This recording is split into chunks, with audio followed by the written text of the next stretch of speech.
Hello friends, তোমাদের প্রত্যেককে আরও একবার স্বাগত জানাই সহজ শিক্ষা এডুকেশন চ্যানেলে।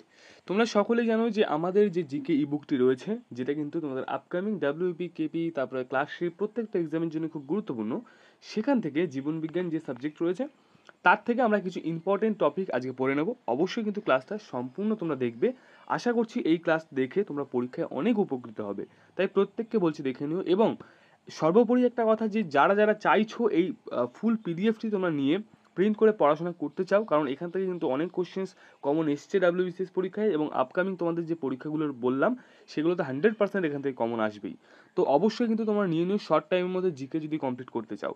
ডেসক্রিপশনে লিঙ্ক আছে, সেখান থেকে গিয়ে তোমরা ডাইরেক্ট পারচেস করতে পারবে, অথবা আমাকে হোয়াটসঅ্যাপ করেও নিতে পারো। ঠিক আছে, চলো আজকে আমরা ক্লাসটা স্টার্ট করবো। যদি তোমরা প্রত্যেক দিন এরকম ফ্রি অফ কস্ট ক্লাসগুলো পেতে চাও, অবশ্যই কিন্তু চ্যানেলটাকে সাবস্ক্রাইব করে রাখবে এবং ক্লাসটা ভালো লাগলে একটা লাইক করে একটু শেয়ার করে দেবে। প্রথম টপিক আজকে আমরা পড়বো। আচ্ছা, তো প্রথম টপিকটা দেখো, খুবই ইম্পর্টেন্ট এবং ইন্টারেস্টিং একটা টপিক, যেটা হচ্ছে বিভিন্ন উপক্ষারের নাম ও ঔষধ। প্রথম উপক্ষার তোমাদের সামনে যেটা রয়েছে, আমি একটুখানি বড় করে দেখাই তাহলে বুঝতে পারবে। ফার্স্ট যেটা রয়েছে সেটা হচ্ছে দেখো রেসার পিন। ঠিক আছে, এই রেসার পিনটা কিন্তু পাওয়া যায় কোথায় না, সর্পগন্ধা গাছের ছাল থেকে, মনে থাকবে। তাহলে দেখো এর দ্বারা কি হয়, এর দ্বারা কিন্তু উচ্চ যে রক্তচাপ মানে ব্লাড প্রেশার যে হাই থাকে সবার, তো অনেকের থাকে, সেগুলো কিন্তু কমানোর যে ওষুধ সেটা তৈরি করা হচ্ছে। ঠিক আছে, তারপরে দেখো ডাটুরিন রয়েছে। এই ডাটুরিন দ্বারা কি তৈরি করা হয়, ডাটুরিন দ্বারা কিন্তু তৈরি করা হয় না, ধুতরা গাছের পাতা ও ফল থেকে প্রথমত পাওয়া যায়। এবং সেকেন্ড হচ্ছে এদের কি তৈরি করা হয়, এটা দিয়ে কিন্তু হাঁপানির ঔষধ তৈরি করা হয়, মনে থাকবে। তাহলে ডাটুরিন কি, ডাটুরিন কিন্তু ধুতরা গাছের ছাল এবং পাতা থেকে পাওয়া যাচ্ছে, ফল এবং পাতা থেকে। এবং এটি কিসে কাজে লাগছে না, এটি হাঁপানির ওষুধ তৈরি করতে কাজে লাগছে। ঠিক আছে, নেক্সট আমাদের কুইনাইন রয়েছে। কুইনাইন কিন্তু খুবই পরিচিত একটি উপক্ষার বলতে পারো। এটা কিন্তু দেখো কোথায় পাওয়া যাচ্ছে না, সিংকোনা গাছের ছাল থেকে উৎস কিন্তু হিসাবে। ঠিক আছে, নেক্সট এর যে অর্থনৈতিক গুরুত্ব বা এটা দ্বারা কি তৈরি করা হয়, তাহলে আমরা বলবো যে ম্যালেরিয়ার যে ঔষধ সেটা তৈরি করতে কিন্তু কুইনাইন কাজে লাগে। নেক্সট রয়েছে দেখো মারফিন। ঠিক আছে, এই মারফিন কি কাজে লাগে বা উৎস কোথায় আগে বলি আমরা। উৎস কিন্তু দেখো আফিং গাছের কাঁচা ফলের ত্বক থেকে কিন্তু এটা পাওয়া যাচ্ছে মারফিন।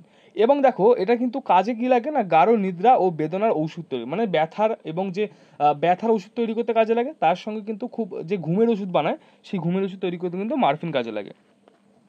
পরবর্তী আমাদের ক্যাফিন। অবভিয়াসলি আমরা প্রত্যেকেই জানি এটা কিন্তু কফি গাছের যে বীজ সেখান থেকে তৈরি করা ক্যাফিন। এটি কিন্তু ব্যথা বেদনার যে উপশমকারী বলতে পারো বা যেটা ঔষধ বলতে পারো, সেটা তৈরি করতে কাজে লাগা হয়। আচ্ছা, এর পরবর্তী যেটা রয়েছে এটা কিন্তু নিকোটিন। ঠিক আছে, এই নিকোটিন কিন্তু তামাক গাছের পাতা এর থেকে পাওয়া যাচ্ছে, এবং এর দ্বারা যে জিনিস তৈরি করা হয় সেটা কিন্তু মাদক দ্রব্য হিসেবে ব্যবহৃত করা হয়। এরপরে রয়েছে দেখো অ্যাট্রোপিন। এই অ্যাট্রোপিন কিন্তু দেখো বেলেডোনা গাছের মূল ও পাতা থেকে তৈরি করা হচ্ছে বা পাওয়া হচ্ছে। এবং এটি কী কাজে লাগে, এটি কিন্তু রক্তচাপ বৃদ্ধিতে ও দেখো স্নায়ুকে উজ্জীবিত করতে ব্যবহার করা হয়। ঠিক আছে, তারপর হচ্ছে দেখো স্ক্রিকনিন। ঠিক আছে, এই স্ক্রিকনিন হচ্ছে কিসে কাজে লাগে, এটি কিন্তু দেখো ন্যাক্স ভূমিকা বা কুচেলা গাছের বীজ থেকে পাওয়া যাচ্ছে, এবং এটি কাজে লাগছে পেটের পীড়ার ওষুধ তৈরি করতে, পেটে ব্যথার ওষুধ। ঠিক আছে, নেক্সট রয়েছে দেখো কোকেইন। ঠিক আছে, এই কোকেন কিন্তু কি দেখো কোকা গাছের বীজ ও পাতা থেকে তৈরি করা হয়, এটাও কিন্তু মাদক দ্রব্য। কোকেন তোমরা প্রত্যেকেই হয়তো জানো। নেক্সট রয়েছে পিপারিন। এই পিপারিন কিন্তু গোলমরিচ গাছ থেকে পাওয়া যাচ্ছে, এবং এটি কিন্তু মির্গি যে রোগ আছে সেই রোগের ওষুধ তৈরি করতে কাজে লাগা হয়। এর পরবর্তী আরও একটা সুন্দর টপিক আমরা পড়বো, একটু দেখে নিই। আচ্ছা, এর পরবর্তী যে টপিক সুন্দর রয়েছে সেটা হচ্ছে মানবদেহের বিভিন্ন রোগ, এবং সেই সব রোগগুলো শরীরে কোন অংশে হয় সেটা আমরা একটু দেখে নিই। হ্যাঁ, প্রথম রোগ যেটা রয়েছে দেখো হিমোফিলিয়া। ঠিক আছে, এই হিমোফিলিয়া কিন্তু রক্ততে হয়ে থাকে। নেক্সট আমাদের ম্যালেরিয়া রয়েছে। ম্যালেরিয়া কিন্তু প্লিহাতে হয়ে থাকে। তারপরে দেখো ট্রাকোমা। এই ট্রাকোমা কিন্তু চক্ষুতে হয়ে থাকে। Next diphtheria. ডিপথেরিয়া কোথায় হয়ে থাকে না, ডিপথেরিয়া কিন্তু গলায় রোগ। ঠিক আছে, ডিপথেরিয়া গলার রোগ। নেক্সট যেটা রয়েছে ডায়াবেটিস, যেটা আমরা সুগার বলি, এটা কিন্তু অগ্নাশয়ে হয়ে থাকে। তারপর রয়েছে মেনিনজাইটিস। এটি কিন্তু মস্তিষ্কে ও সুষমাকাণ্ডে হয়ে থাকে। ঠিক আছে, নেক্সট দেখবো আমরা দেখো লিউকোমিয়া। এই লিউকমিয়া যে রোগ সেই রোগটা কিন্তু দেখো লিউকমিয়াতেই হয়ে থাকে। তারপর রয়েছে পায়রিয়া। এই পায়রিয়া কিন্তু দাঁত এবং মাড়িতে হয়ে থাকে। মনে রাখবো, খুব ইম্পর্টেন্ট যে আমি জিনিসগুলো পড়াচ্ছি এগুলো কিন্তু খুবই ইম্পর্টেন্ট, কারণ পরীক্ষায় কিন্তু এখান থেকে হুবহু কোশ্চেন্স তুলে দেয়। ঠিক আছে, অবশ্যই মন দিয়ে দেখো। নেক্সট রয়েছে নিউমোনিয়া। এই নিউমোনিয়া কিন্তু ফুসফুসে হয়ে থাকে। তারপরে রয়েছে রিকেট। এটি কিন্তু অস্থি বা হাড়ে হয়ে থাকে। নেক্সট রয়েছে বেরিবেরি রোগ, যেটা কিন্তু স্নায়ুতন্ত্রে হয়ে থাকে, মনে থাকবে। পরবর্তী রয়েছে এক্সিমা। ঠিক আছে, এই এক্সিমা কিন্তু চামড়া বা চামড়ার যে ঘা বলতে পারো সেটাকে আমরা এক্সিমা বলতে পারি। আচ্ছা, কোলাইটিস। কোলাইটিস কিন্তু আমাদের বৃহদান্ত্রে হয়ে থাকে।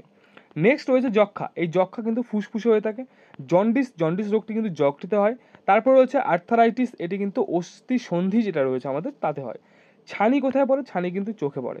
নেক্সট রয়েছে রিউমাটিজম, এটি কিন্তু অস্থি সন্ধিতে হয়ে থাকে। গলগণ্ড রোগ, এটি কিন্তু থাইরয়েড গ্রন্থিতে হয়ে থাকে, মনে রাখতে হবে।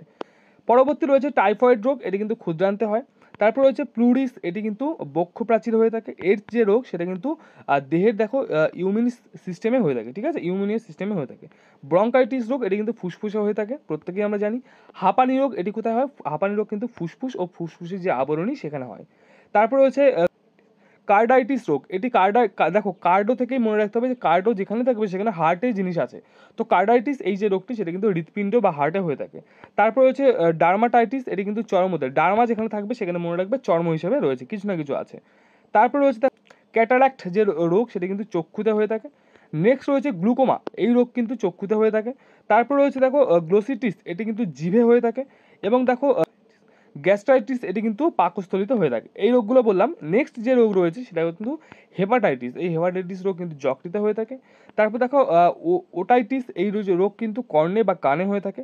তারপর রয়েছে দেখো অস্টিওমেলাইটিস, এটি কিন্তু অস্থিতে হয়ে থাকে। এবং দেখো টনসিলাইটিস, এটি কিন্তু টনসিলে হয়ে থাকে। তো এই এতগুলো রোগ সম্বন্ধিত তোমাদের কিন্তু আমি যাবতীয় বা বিস্তারিত বলে দিলাম। এগুলো কিন্তু খুব ইম্পর্টেন্ট, অবশ্যই দেখে নিও। এবং এই ফুল পিডিএফটা তোমরা নিতে চাইলে অবশ্যই ডেসক্রিপশনে কিন্তু লিঙ্ক আছে, নিয়ে নিও, কারণ খুব ইম্পর্টেন্ট জিনিস এর মধ্যে দেওয়া রয়েছে। হ্যাঁ, পরবর্তী আমরা আরও একটি জিনিস দেখে নেব।